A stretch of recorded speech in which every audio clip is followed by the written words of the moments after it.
Price the Lord. தேவ மக்களே, இந்த காலவெளியிலும் கர்த்தரை ஆராதிப்போம். கர்த்தர் நம்முடைய துணை. எத்தனை இடர் வந்தாலும் சரி, அவர் துணை இருப்பதனாலே ஜெயம்.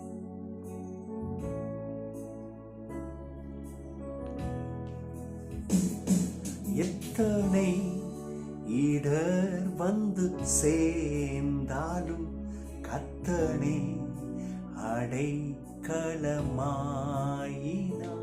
எத்தனை இடர் வந்து சேர்ந்தாலும் கர்த்தனே அடைக்கலமாயினா.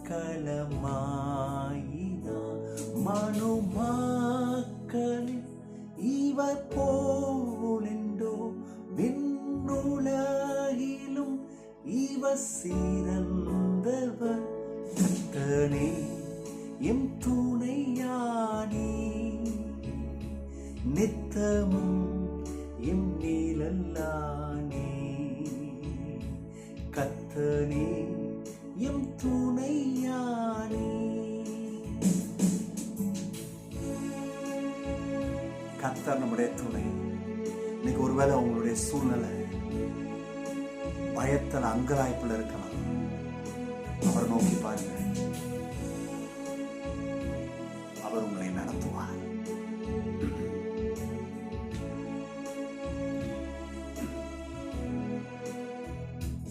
பாவி என்றனை பல தள்ளினா, ஆவியில்லை என்றிகழ்ந்தும் விட்டார்.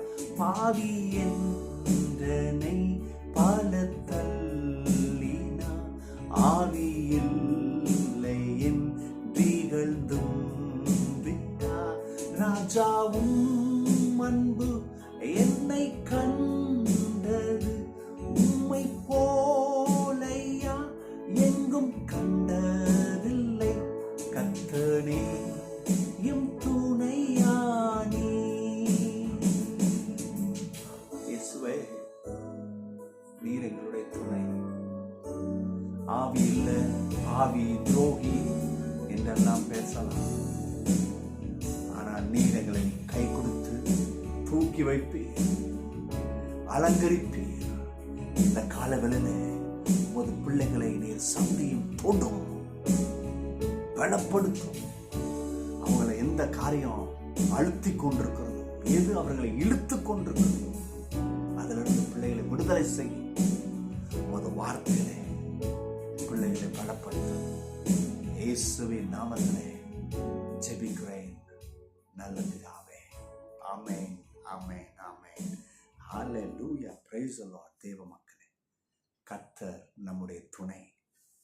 யாரு இருக்கிறாங்களோ இல்லையோ கவலைப்படாதீங்க, கர்த்தர் இருக்கிறார்.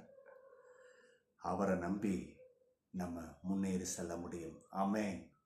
தேவ மக்களை, இன்றைக்கும் இந்த காலவெளியிலே எரேமியா தீர்க்கதரிசன புஸ்தகம் 31 அதிகாரம் 14 வசனத்தை தான் நம்ம பார்க்க போறோம் இன்னைக்கு. எரேமியா தீர்க்கதரிசன புஸ்தகம் 31 அதிகாரம் 14 வசனம். இந்த பகுதிக்கு ஒரு தலைப்பு கொடுக்கணும்னா, ஓவர்ஃப்ளோயிங் பிளெஸிங். ஆசீர்வாதம் ஓவர்ஃப்ளோ ஆகுது.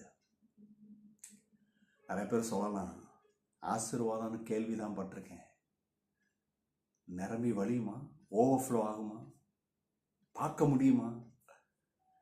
பார்க்கறது இல்லை, நீங்க அனுபவிக்க முடியும். ஆமா, இந்த காலவெளியில நம்புறீங்களா? வசனம் அப்படி வருது, என் ஜனங்கள் நான் அளிக்கும் நன்மையால் திருப்தி ஆவார்கள். ஹல்லேலூயா. கரங்களை தட்டி, கர்த்தர் அளிக்கும் நன்மையில தான் திருப்தி.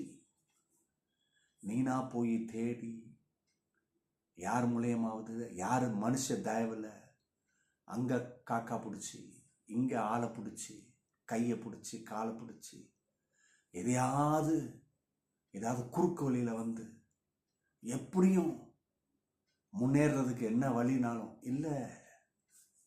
வேதவசனம் தெளிவா சொல்லுது. தீர்க்கதரிசி சொல்றாரு, கர்த்தர் இருதயத்துல இருக்கிறது அப்படியே சொல்றாரு, என் ஜனங்கள் நான் அளிக்கும் நன்மையில் திருப்தி ஆவார்கள். அப்ப பாருங்க, நம்ம அவருடைய பிள்ளைங்க, நம்ம அவருடைய கருத்தை தான் பார்க்கணும். அவருடைய கருத்திலிருந்து தான் நன்மை வரணும். அவர் அளிக்கும் நன்மையில தான் நம்ம வாழ முடியும். அதுல தான் திருப்தி. 2 விஷயம் இந்த வசனத்தில் இருக்கு. அதை மட்டும் நான் உங்களுக்கு சொல்ல விரும்புகிறேன். ஒன்று, இந்த வாக்குத்தத்தம் எந்த சூழ்நிலை வந்ததுன்னா, இஸ்ரவேல் ஜனம் அடிமைப்பட்டிருக்கிறாங்க. கேப்டிவிட்டி. இந்த சூழ்நிலையில தான் அவங்களுக்கு இந்த வாக்குத்தத்தம் வருது. அவன் நினச்சிட்டான், அவ்வளோதான், இனி என் தலையெழுத்து, இனி சந்ததி சந்ததியா இங்கே தான் அடிமையாக கடக்க போகிறேன்னு அவன் நினச்சிக்கிட்டு இருக்கிறான். கர்த்தர் சொல்கிறாரு, நான் அளிக்கும் நன்மையிலே நீ திருப்தியாவ. 2வது, இந்த வசனம் இந்த வசனம் எந்த சூழ்நிலையில் வந்ததுன்னு சொன்னேன். 2வது, இந்த வாக்குத்தத்தம், இந்த வார்த்தை a promise of peace, fulfillment and restoration. இந்த வாக்குத்தத்தம் 3 காரியத்தை காண்பிக்குது. சமாதானம். எனக்கு உன் வாழ்க்கையில் சமாதானம் இல்லையா? இந்த வாக்குத்தத்தத்துக்குள்ள அந்த சமாதானம் அடங்கு. என் நன்மையால் திருப்தின்னு சொன்னா, இந்த சமாதானம் இருந்தால் தான் திருப்தி ஆகும், இல்லைன்னா திருப்தி ஆகவே முடியாது. கர்த்தர் சமாதானத்தை கொடுக்குறாரு. ஃபுல்ஃபில்மெண்ட், ஒரு நிறைவு. கர்த்தருடைய ஆசீர்வாதம் அறகுறையா இருக்காது. மன நிறைவு, ஃபுல்ஃபில்மெண்ட், ஒரு நிறைவான ஜீவியம், நிறைவான வாழ்வு தரார். 3வது, ரெஸ்டோரேஷன், மீண்டும் நம்மளை புதுப்பிக்கிறாரு.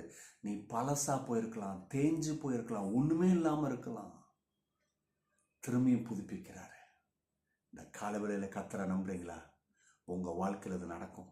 இன்னைக்கு நீங்களும் நானும் செய்ய வேண்டியது என்னன்னா, நம்மளை அர்ப்பணிப்போம். அப்பா, என்னை ஆட்கொள்ளுங்க, எனக்கு நீங்க வேணும் என்று சொல்லுவோமா? கர்த்தர் நம்மளை ஆட்கொள்வார், நம்மளை நடத்துவார். நீங்கள் ஆசீர்வதிக்கப்பட்டவர்கள். God bless you. Bye bye.